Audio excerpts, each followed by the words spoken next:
Paano nga ba mag-withdraw sa Lazada Fast Cash? Tara, alamin natin.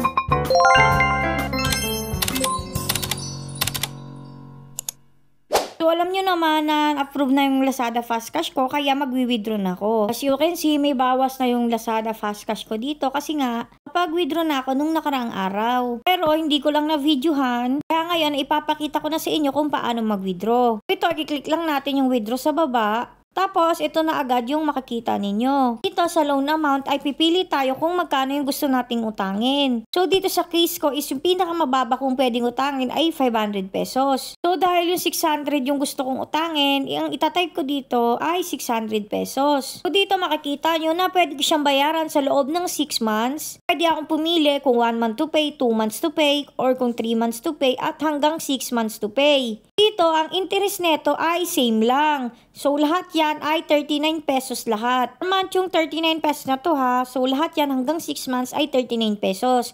Plus yung monthly service fee na 3 pesos. Dito, ang pinili kong installment plan ay 3 months.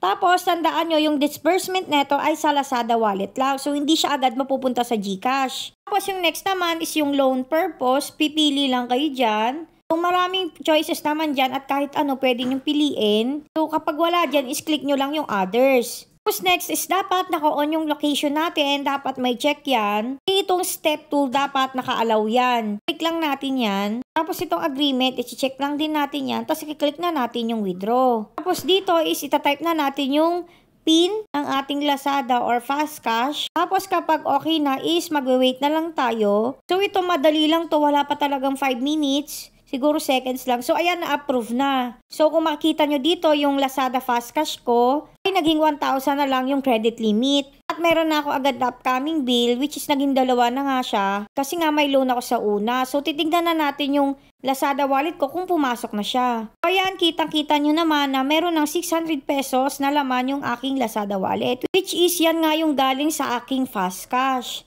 So, sa next video is ituturo ko sa inyo kung paano naman natin to lilipat papuntang GCash, kaya abangan yun. Kaya yun nga no, sana may natutunan kayo sa video na ito. Thank you for watching. Good night!